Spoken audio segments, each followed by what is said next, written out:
ګرانو ملګرو په دې ویډیو کې به د انګلیش ژبې مهم لغتونه له پښتو معنا سره زده کړو.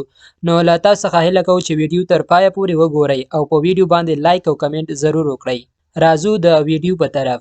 اول لغت د موږ سره پیلو، معنی ده بالښت. بالښت ته په انګلیش کې پیلو وای. میټریس، میټریس معنی ده توشکه. توشکې ته په انګلیش کې میټریس وای.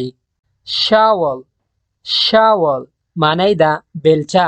بیلچې ته په انګلیش کې شاول وای. کرټنز، کرټنز معنی ده پردې. پردو ته په انګلیش کې کرټنز وای. فین، فین معنی ده پکې. پکې ته په انګلیش کې فین وای.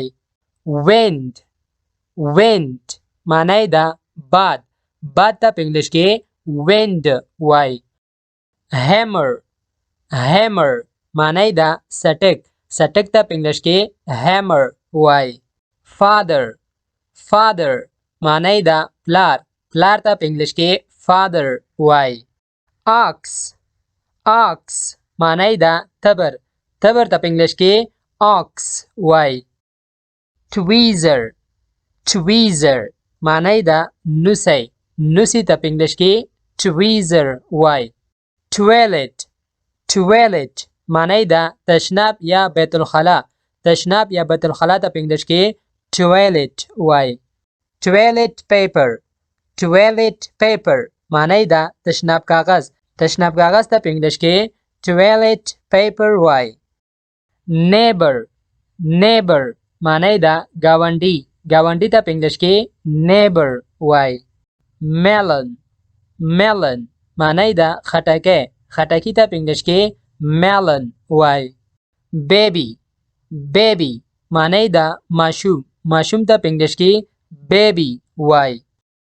شاور، شاور معنی ده لامبل. لامبلو ته په انګلیش کې شاور وای.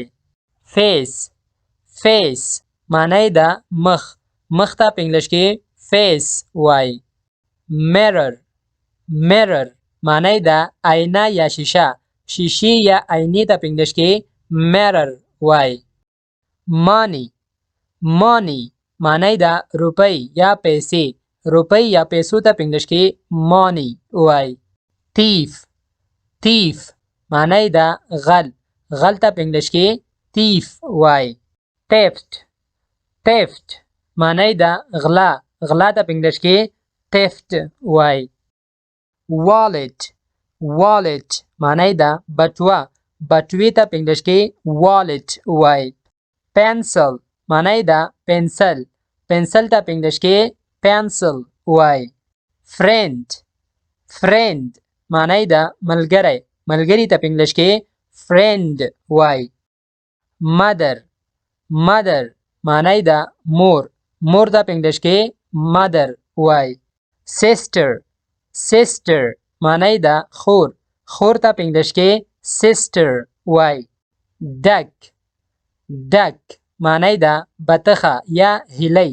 بطخې یا هیلۍ ته په انګلیش کې ډک وای. ګروم، ګروم معنی ده زوم یا شاه. زوم یا شاه ته په انګلیش کې ګروم وای. برایډ، برایډ معنی ده ناوې.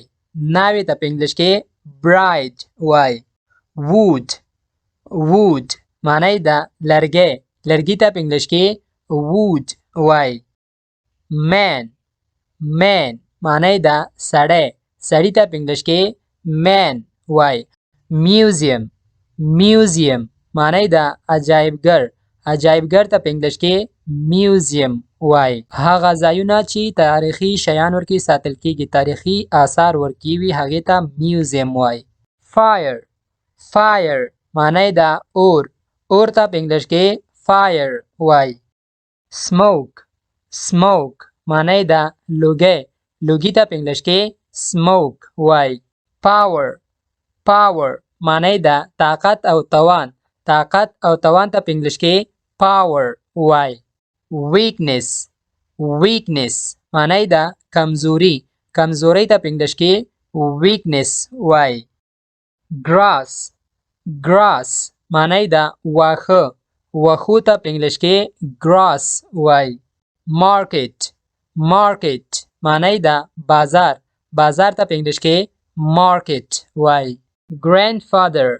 grandfather معنی ده نیکه. نیکه یا بابا ته په انګلیش کې grandfather وای. ملګرو د داسې نورو ویډیوګانو لپاره زموږ یوټیوب چینل انګلیش ریډر سبسکرایب کړئ او ویډیوګانې لایک او کمنټ پرې ضرور وکړئ. ډیره مننه.